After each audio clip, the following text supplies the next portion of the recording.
Welcome back everyone to a spectacular Sekai Taikai Cobra Kai Season 6 Part 2 Watch Party! The biggest tournament in the world is here.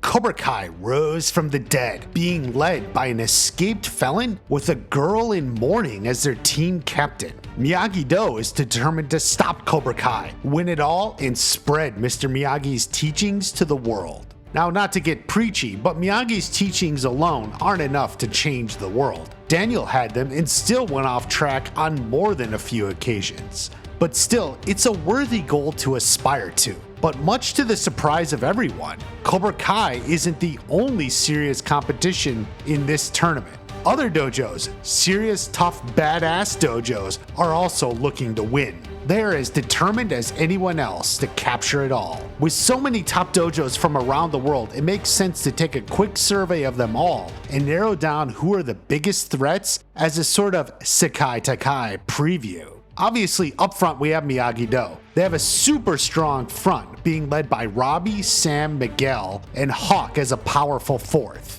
The question for them is, how does Tori's betrayal impact their focus? Robbie is such a broken-hearted guy, he loses his edge easily. Will he fall for Kwan's obvious mental attacks? Still, Miyagi-Do's biggest problem is their final two spots. They really drop off. Dimitri is not a natural karate fighter, and he's prone to negativity and defeatism. His willingness just to give up early in the season, as well as in the trailer, is infuriating, and I'm not even his teammate. He can hold his own if he's focused, but he needs to be on task. In the sixth spot is Da-Eun. She only got there via cheating, or at least unsavory means, depending on your point of view.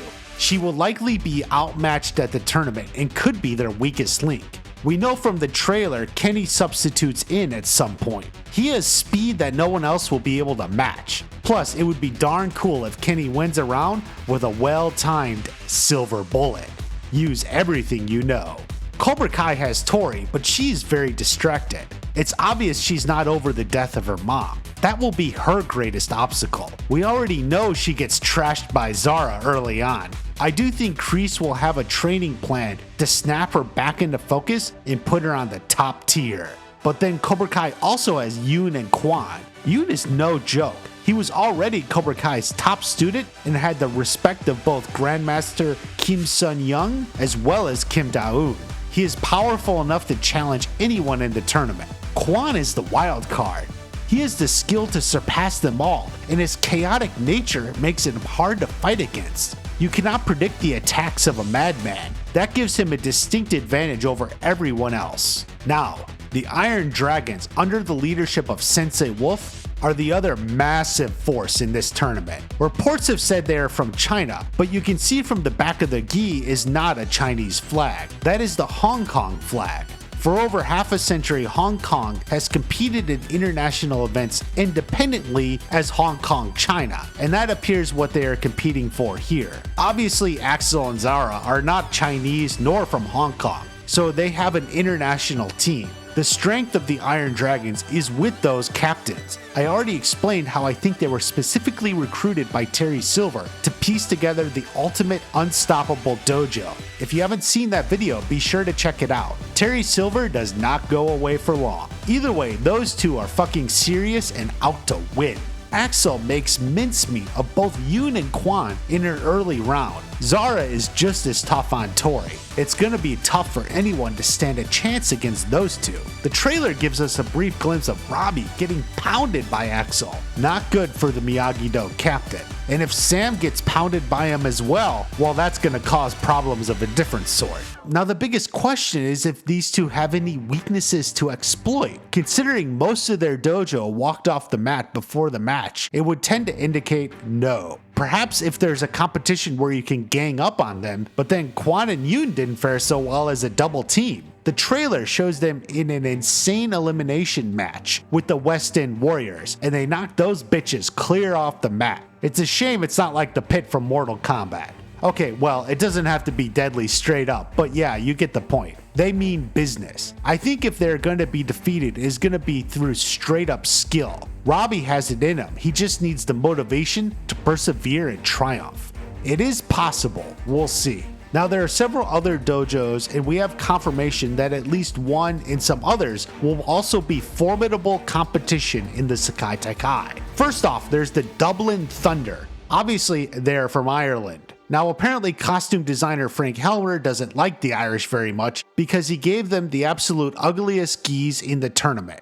The orange with a green logo makes them look like pumpkins. In a world of badass logos and designs, a dojo called Thunder with geese that look like pumpkins has to be the lamest and dumbest thing ever. Like, I know Ireland is known for green pastures, green leprechauns, all that stuff. This just looks bad. You won't see anyone wear these geese for Halloween costumes. Anyway, I tend to think the Dublin Thunder has some early success. They're seen laughing at the German dojo from Berlin in the trailer. They clearly humiliated the Germans. Now historically, humiliating the Germans and laughing at them isn't the best idea, but this is just a karate tournament. There is a small glimpse of an elimination round, and we can clearly see Dublin Thunder are in 5th place. I guess the orange geese work. People are so blinded by the ugliness they aren't using their best karate. And Dimitri gets in a nice shot. Good for him.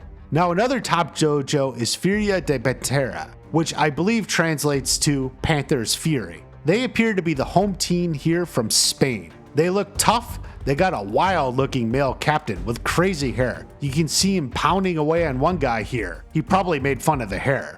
I mean, I would have, Johnny would have, but that just provokes him. I also know their female captain is played by a very accomplished martial artist, so they are ready for prime time. I'm not sure how far they'll get, but I suspect them to be one of the main competitors. Now there's also the West End Warriors. Obviously they're from London. I find their name to be a little lame. I feel like they're evoking English knights or something and combining it with karate. Their gis are also pretty straightforward. They're the least imaginative of anyone. I mean, at least the Irish were going for something. Otherwise, they do pretty well, making it to the final elimination rounds. Now, we know they are beaten by the Iron Dragons, but they can at least go pretty far, and that's impressive enough. There's also a dojo from Brazil. I believe they're called the Redeemers.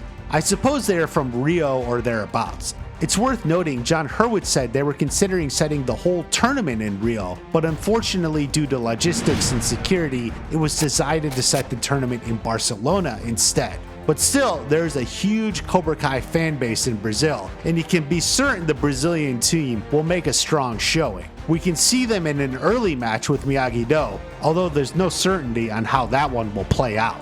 I believe these are the main competitors in the tournament. There are 16 dojos total, but we've always known there will only be a handful that are featured and considered significant opposition. But there's still a lot to see. Make sure to subscribe to check it all out, and I have some awesome new merchandise linked below. Get that while you can. Have a great day. I'll see you at the next watch party.